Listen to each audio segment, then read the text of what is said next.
Hey guys, it's Beer Taster America. Look at the size of that freaking choya, man. That thing is huge. I'm 6 feet tall. I know it's on a little bit of a slope, but a little bit higher than me, but not much.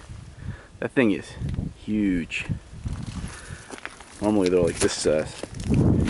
Guys, I'm out in the desert. Enjoying the desert. Desert's a beautiful place. Most parts of the country can't really experience what the desert's like, but hey man, if you live in the Southwest or you ever visit the Southwest, check out the desert. It's a beautiful place. It's real rugged in the summertime. You don't want to be there unless you really know what you're doing, but the rest of the year, hey man, check out the desert. Here I am out in the desert. I just reviewed Longhammer. I'm going to review a second beer now by Red Hook. Guys, this is ESB. This is extra special. I forget what it stands for. It's either like extra special beer or extra special bitter or something like that. But it's their ESB. And besides Longhammer, it's probably their most popular beer. It was in the variety pack I'm reviewing. I'm doing Longhammer and ESB today. And someday soon I'll do the other two. Guys, it's ESB. I've had the opportunity to have this beer a few times in the past. I may even have reviewed this. I don't recall off the top of my head. I may have reviewed this before. But reviewing it again today. And I just had one and I was surprised, man. I was surprised. Let's get into the review and I'll talk about it. ESB. Look at these mountains.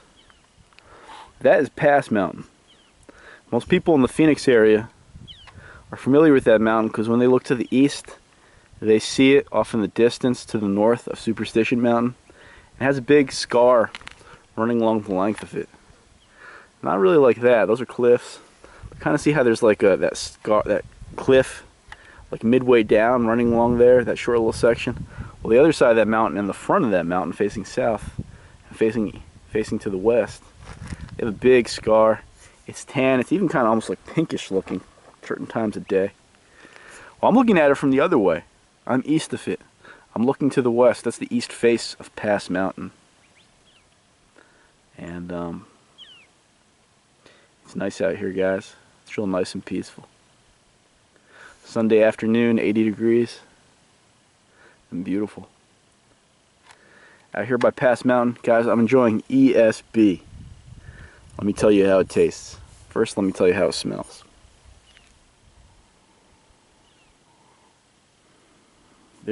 You're picking up mostly a maltiness to this beer. It's just a little bit toasted. It smells like a rich maltiness. It's a little bit toasted. That's the aroma that it's giving off. Let me give it a taste.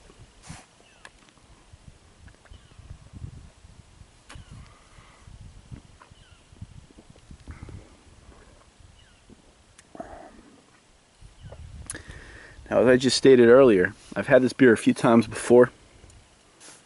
And honestly, before I've never really liked it.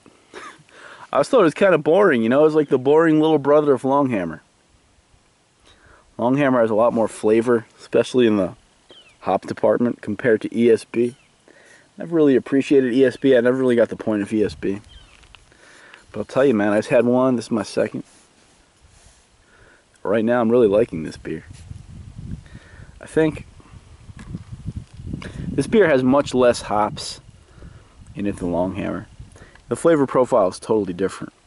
Whereas Longhammer, the focus is the hops, and the malts are there to accentuate and balance out the hops. And you know, hops are primary in Longhammer, whereas the malts are secondary. Whereas in this beer in ESB, it's the opposite. It's more, you know, it's more about the malts, and the hops are there to accentuate and to bring out the full potential of the flavor of the malt. It's all about the malt here. That being said, it's not a strong flavored beer.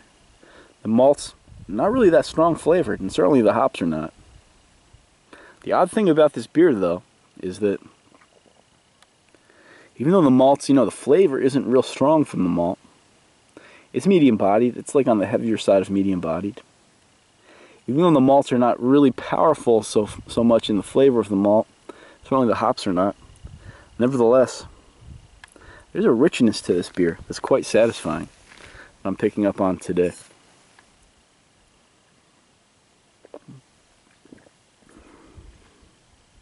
The balance is just awesome on this beer. I'm really liking this. I just want to highlight a point before I get into too deep of the discussion here of really what this beer tastes like. So I want to highlight this. I've been reviewing beers now for, I guess, over a year, maybe a year and a half. Creeping up on 2 years before you know it, probably. I think it's like a year and a half. And I've been drinking beer for a long time and thinking about beer for a long time before that. You know what kind of amazes me? Over time, my tastes change. My appreciation of things change. You know, there's some things early on that I really liked with beer. I've been drinking beer since I was 17. I'm 36. I'll be 37 in a short while. I've been drinking beer now just about 20 years. And, you know, there's certain things I had real early on that I still like. There's a lot of stuff I tasted early on that I didn't really understand or appreciate. But over time, I'm learning to appreciate more and more. I think the great thing about taste is, you know, taste is very subjective. I try to describe my beer reviews here in very objective terms. You know, flavor qualities that can be objectified, that other people will also be able to experience and describe and appreciate. But when it comes down to it, you know, you take those flavor qualities, those flavor characteristics and descriptives, you know, you set those aside. And the real question is, do you like it or not? You know, you can sit here and describe the qualities of a beer all day and all night, but, you know, the question at the end of that, do you like it or not, that remains very subjective. And what I see is that over time, what I like and what I don't like, some of it stays the same, but some of it changes. As I change, you know, life changes you. You grow, you mature, you change slowly over time. And so this beer, I know it sounds real deep and whatnot, but this beer I think is a pretty good example of that, because I've had this beer before. I really haven't appreciated it. I thought it was just kind of boring and plain, but, you know, today I'm sipping on it and I'm thinking it's actually really nice. Because what I haven't recognized before about this beer, but what I feel that I am recognizing right now, this beer is not about real strong flavors. This beer is about balance. This is a really well balanced beer. It's about well balanced, well rounded, flavorful but not overpowering. Just simple, well balanced, nice quality beer, man. I think that's what this is. Let me get into the taste and talk about why I think that. ESB.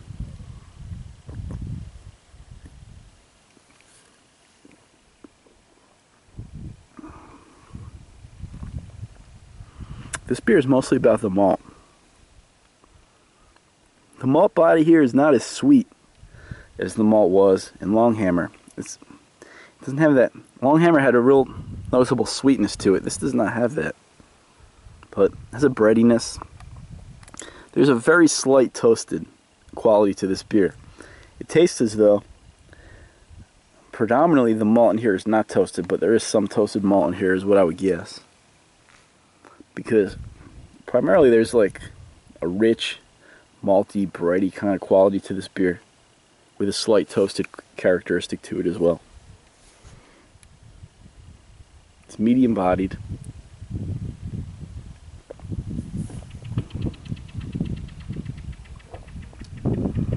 The hops are there. The hops balance it.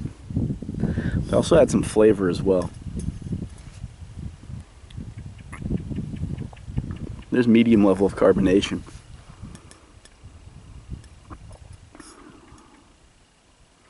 And even though, you know, this is such a well-balanced, well-rounded kind of beer, so much so that the flavor profile almost comes across as mild. However, there's a richness to this beer from the quality of the ingredients, the amount of malt that's used, and the way that the hops just balance it all out so nicely. There's a richness to this beer that I'm really appreciating for the first time right now. there's a nice rich quality here. And I just have the long hammer. I'm having this ESB right now. I'm preferring the ESB. For the first time ever, I'm preferring the ESB. I think it's kind of nicer. Alcohol content is 5.8. You know, these Red Hook beers, man, they'll catch up with you. They're all around 6. You know, they're stronger than, you know, typical American beers. They'll catch up with you, but the flavor is just so smooth and nice on this. Let me take another taste.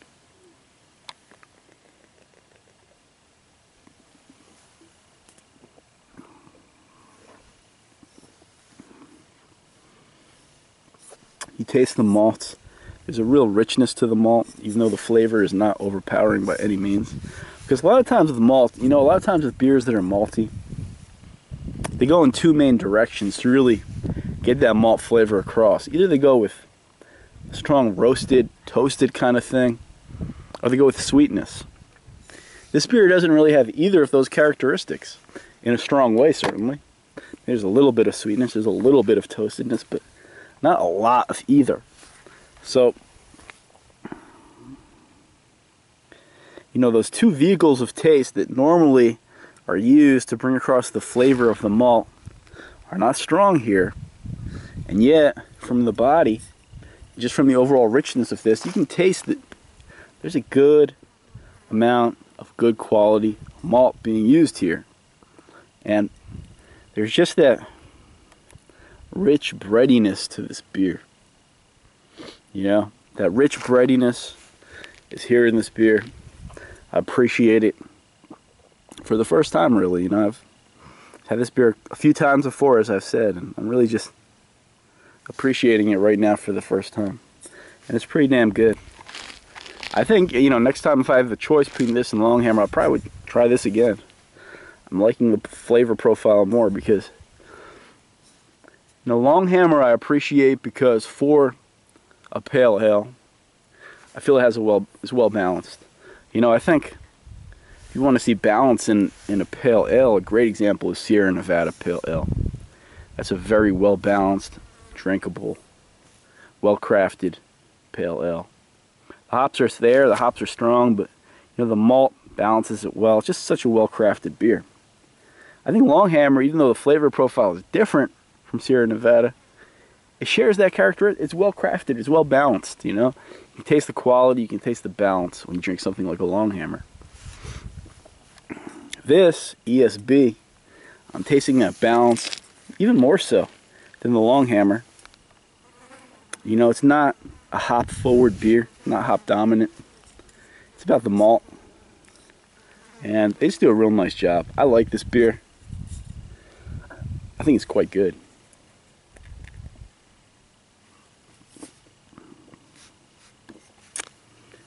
You taste the richness of the malt, a little bit of sweetness, a little bit of bitterness, just malt, you know, malted barley in a simple form. And you taste some hops. Now the hops, you don't really taste much bitterness. I mean, the level of bitterness is just really there to balance. All of a sudden I'm getting fucking swarmed by flies here, man. But the thing about the hops is, even though you're not getting a whole lot of hop bitterness, just a, you know, more of a mild balancing level, it's kind of a mildly rich hop kind of thing going on here, you know. It's similar to the malt. It's not overpowering, but it's there. You can tell it's there. There's a little bit of, you know, there's a nice level of hop flavor without that much bitterness. It's kind of unusual, I think. I think it just has to do with the kind of malt they're using, level of malt, level of hops, how well balanced it all is. It comes together nicely. I like it.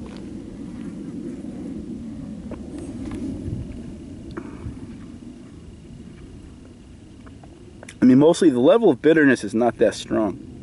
It's more so to balance, but it's a little taste of hop. Not so much that piney, bitter, classic hop flavor like you have in Longhammer. This is different. This is like more like that earthy, oily, almost carrot kind of flavor you get from hops sometimes. A little bit of richness and just clean, rich flavor without that strong bitterness, piney kind of thing. You get some of that going on here. It's nice. I like it. I think this is a good beer. Glad I tried it again. And I would say this. I've written off many a beer as kind of shitty. Probably prematurely. I've probably also christened many a beer as being pretty decent that really weren't. But, you know, man, you live and you learn. You keep going, keep trying more things. It's always good to come back to a beer that you've had before and formed an opinion on before. Just give it another shot. There's a couple reasons why. One, you know, you grow and change over time. Two, I find brewers are always kind of tweaking their formulas, man. They're never exactly the same. Some are, but I mean, it's kind of rare. You know, they evolve, they slowly change over time, man. Honestly, what they use, how it tastes, how it all comes together, who's brewing it, there's all slight differences over time. So it's good to keep coming back to beers, keep trying them again for a couple different reasons. I did that with ESB. I really like it. I think it's pretty good. I recommend you give it a try, guys. It's ESB by Red Hook. I like it. I think they do a good job with this. I'm going to look for this again. I'll definitely give it another try, guys. It's ESB. Give it a try and let me know what you think. Enjoy.